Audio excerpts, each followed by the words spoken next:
Okay, I know the title sounds kind of clickbaity, but I promise you it isn't, mostly. I've been cooking for over 16 years, and in that time I've been a professional chef in a bunch of fancy kitchens all over the world. I was basically running a culinary school for several years, and I've been making content for the past couple of years. Now, in that time, I've come across a lot of ingredients, some of which, whenever I show them to people, they're like, oh my god, I've never seen this before. What is this? This is so delicious. How don't I use this? And I am going to pick the top 3 of these past 16 years that have had the biggest sort of like wow factor with people, the biggest impact on my own cooking and how I like to cook and what ingredients I like to use, and just in general things that I reach for really, really frequently that always serve me well. There may be one that you might have kind of a little bit heard of, but the first and last one I'd bet good money that you haven't heard of them. If you have, leave a comment below and make me feel bad. But let's jump into this. Okay, first on our list we have Espelette pepper. Piment d'Espelette in its native language. This is basically a dried chili pepper found in the Basque region in France. And what's amazing about this little guy is that it is not crazy hot. It's actually quite mild. Has a really nice sweetness to it, or a nice fruitiness to it, a little bit of a tang to it. It is a wonderful, wonderful seasoning. And I think it's really, really important for you guys to start adding a little bit of heat to your food, even if you're the kind of person who's like, no, hot things, they make my mouth feel bad and cry and whatever. This is a really amazing gateway pepper, if you will. Just a little pinch in a sauce, whether that's something like a hollandaise, or like a mayonnaise, or whatever. Just a little bit goes a really, really long way. If you're seasoning a little piece of fish, a piece of meat, a little sprinkle just adds that little zing of heat. It just wakes up your taste buds. Most of the time you can't even detect it as like, ooh, there's spice to that, there's heat to that. You're just like, ooh, wow, my food is alive and delicious. So yeah, I would highly, highly recommend this, especially if you're not a big fan of chilies.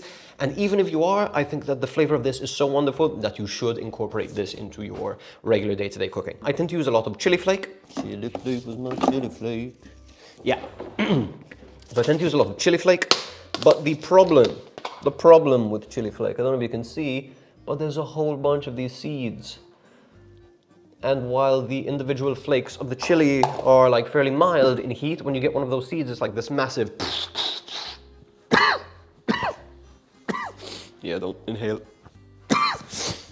Chili dust, that's a bad time. What was I saying? Ah, yeah.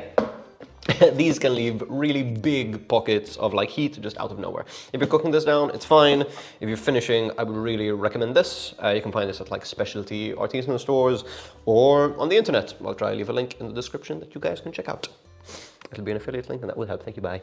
Ooh, before I forget, honorable mention, if you're looking for something similar, that's like a chili seasoning that doesn't have an enormous amount of heat, but has this wonderful sort of like fruity, tangy, sweet, amazing flavor. Aleppo pepper is like a Syrian pepper, if I'm not mistaken, that is just mwah, delicious. Next. Well, that was a terrible slap. That was a good slap. Okay, next on our list we have Kewpie mayonnaise. And this is definitely not a fresh bottle, and that is why it is kind of like squished and whatever. And you're probably thinking, oh bro, mayonnaise, I know mayonnaise, everyone uses mayonnaise.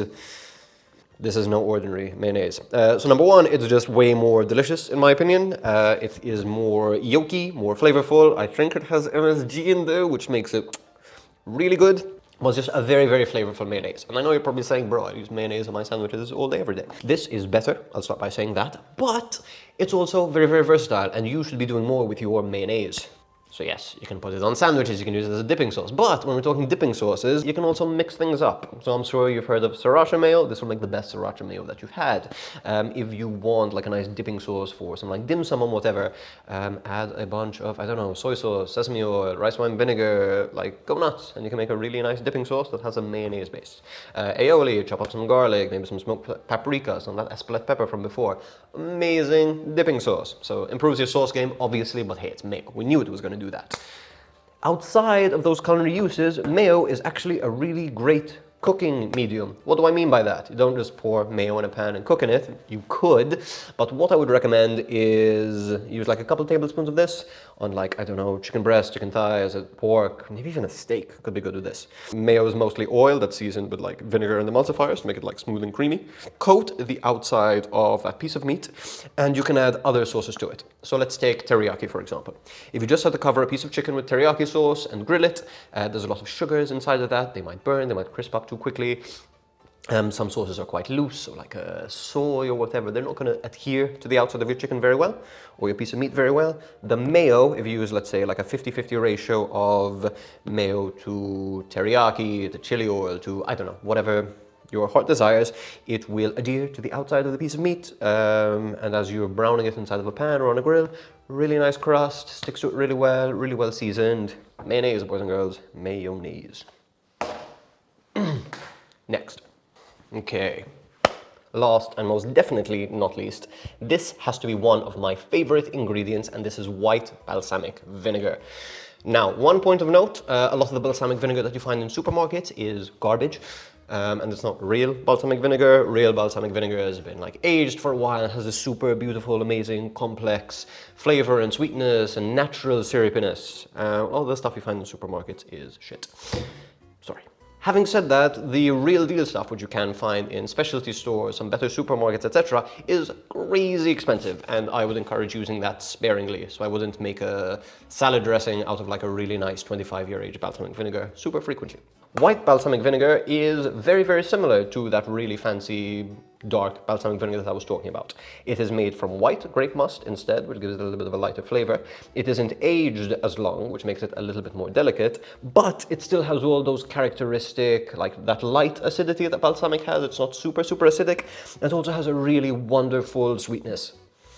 Oh, like the aroma is just amazing. It is way cheaper than regular balsamic. Also, and this may seem quite trivial, it's clear in color, so it doesn't turn everything that it touches a really dark color. So if you just want to add a few drops of acidity to some sauteed vegetables or some fish or a sauce or anything, it's not going to add a dark color to it that's going to change it. It's cheap enough that you can feel free to use it in a lot of your cooking and still enjoy that really amazing balsamic flavor. In fact, my favorite, or like my go-to salad dressing at the moment, is 1 part white balsamic, 1 part lemon juice, 4 parts extra virgin olive oil, and just like a little bit of mustard to your taste and some salt to taste. Shake that together, you can keep it in the fridge for a good, like, several days. Amazing salad dressing, amazing on fish, amazing on potatoes, amazing on so many different things. Cannot recommend this product enough. Not super expensive, and there's like quite a good brand. Cannot recommend this enough. Honorable mention in the same kind of category. Well, all like fancy vinegars, I would highly recommend. Sherry vinegar, you need one of those in your house. Champagne vinegar, if you get your hands on it. Also, excellent vinegar, but doesn't have the same like sweet deliciousness that this stuff has. White soy is kind of a cool ingredient and kind of similar to this in that it is the clear version of a darker soy. It is slightly more delicate, slightly less salty. It still has a really good depth of flavor, but not as intense as a lot of soy sauces. And it doesn't turn your food dark, which, yeah, could be an advantage when you're making certain things and want them to have a certain aesthetic, shall we say. We made it.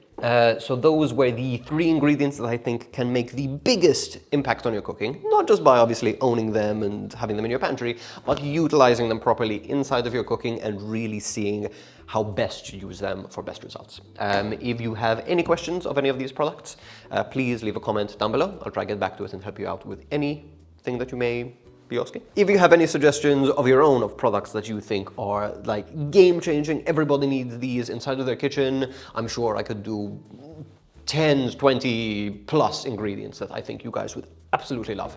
But we'll save that for more YouTube videos. Please like and subscribe if you found value in this video. Check the description if you might want to buy any of these things or at least see more details about the products. And yeah, we'll catch you in the next one. Bye.